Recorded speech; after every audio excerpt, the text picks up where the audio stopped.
Eh bien, bonjour à tous. Nous sommes maintenant en troisième semaine de Carême.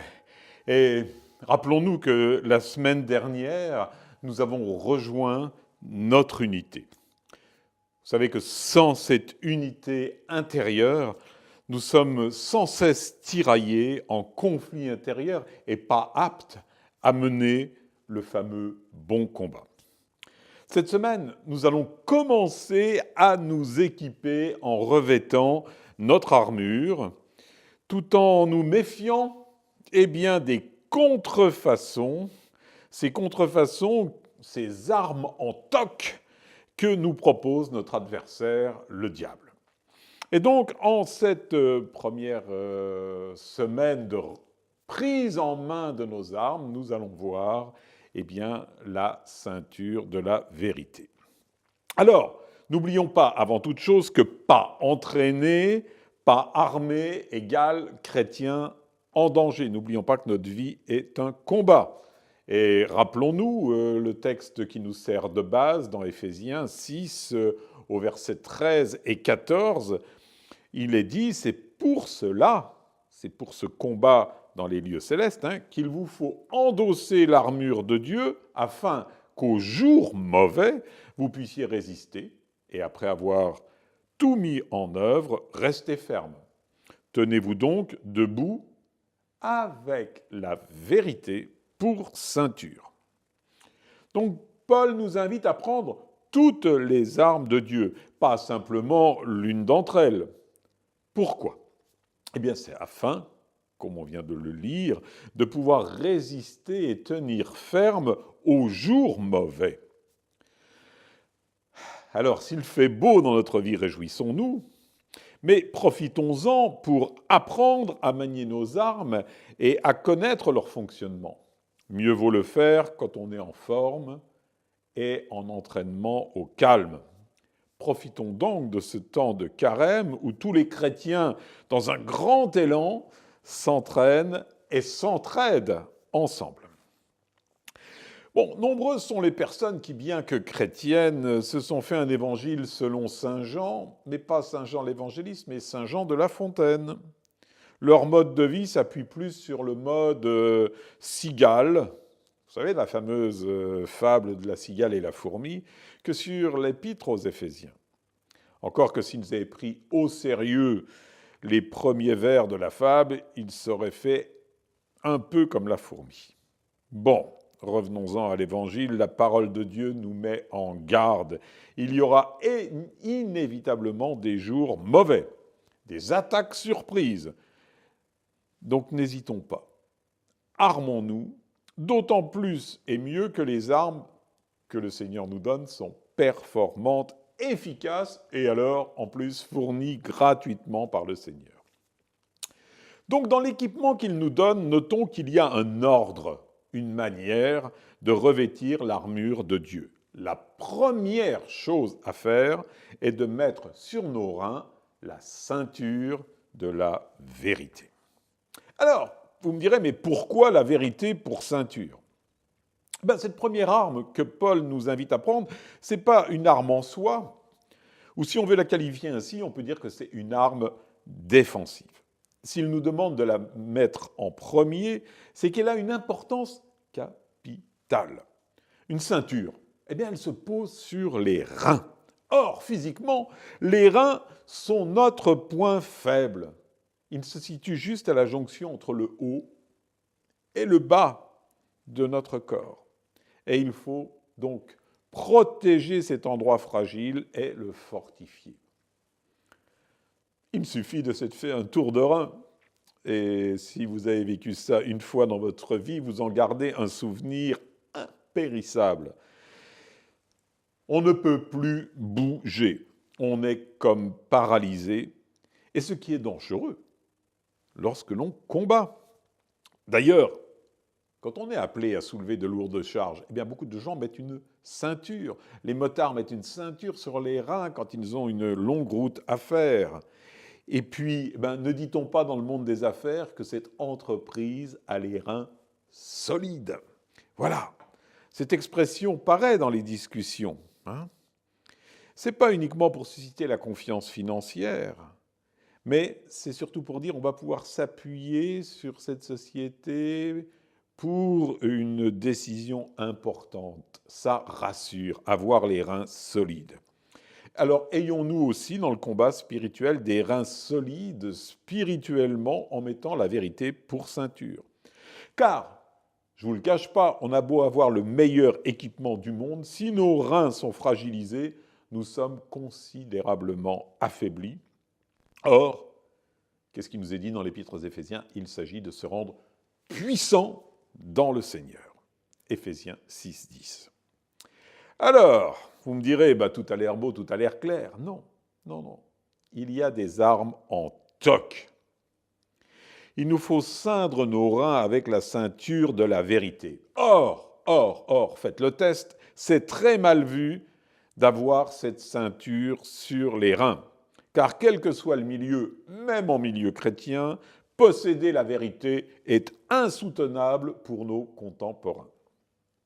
On nous interpelle souvent. Vous n'allez quand même pas me dire que vous détenez la vérité. C'est tellement insupportable à nos contemporains, à nos proches, qu'ayant peur de se brouiller avec eux, nous n'osons plus affirmer la vérité. Mettons-les à l'aise tout de suite. Ce n'est pas nous qui détenons la vérité, c'est la vérité qui nous détient. Mais vu que notre adversaire, le diable, est le père du mensonge, comme il est dit par Jésus dans Saint Jean, chapitre 8, verset 44, il est aussi le roi de la contrefaçon. Il a fabriqué une ceinture que malheureusement beaucoup de chrétiens posent sur le rein. C'est la ceinture de la sincérité. Totalement inefficace dans le combat spirituel. Ah, c'est très chic, c'est très bien, c'est dans les dîners mondains, ça a la cote, ainsi que dans les réunions où on se pique de spiritualité.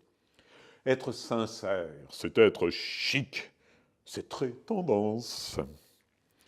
Mais cela ne sert strictement à rien, voire même c'est très dangereux, car la sincérité, retenons-le bien, n'est qu'une vérité puisée en nous-mêmes. Alors que la vérité, nous la recevons de Dieu. Nous retrouverons cette tentative de notre adversaire, le diable, de nous proposer à chaque fois des choses en toc. Et nous sommes appelés à revêtir non pas la sincérité, mais la vérité, car la vérité n'est ni plus ni moins, comme il est dit dans Saint Jean, chapitre 14, verset 6, la vérité n'est ni plus ni moins que Jésus lui-même.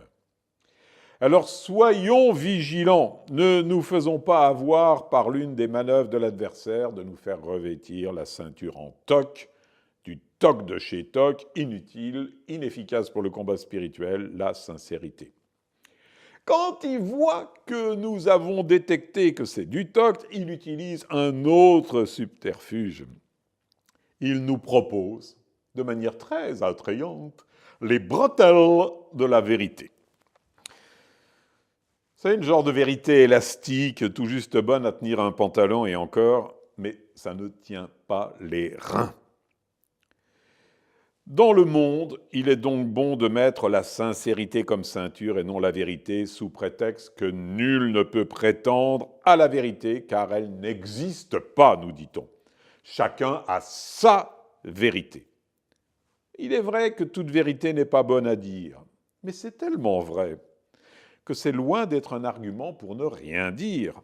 Car il y a deux sortes de vérité, la vérité et la vérité vraie. Vous me direz, mais alors, quelle est la différence ?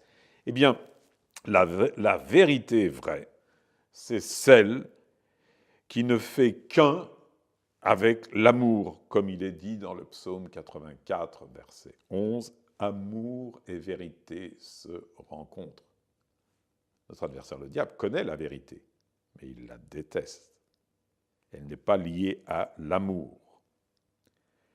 Donc il s'agit pour nous de combattre dans la lumière. Dans ce combat, L'ennemi cherche toujours à agir dans l'ombre, car le mensonge et les œuvres mauvaises ne supportent pas la lumière. Le mal, on sait qu'il est sournois, il se cache, et quand il se manifeste, il s'habille de vêtements de lumière, qui ne font et qui ne sont qu'un pâle reflet de la lumière véritable.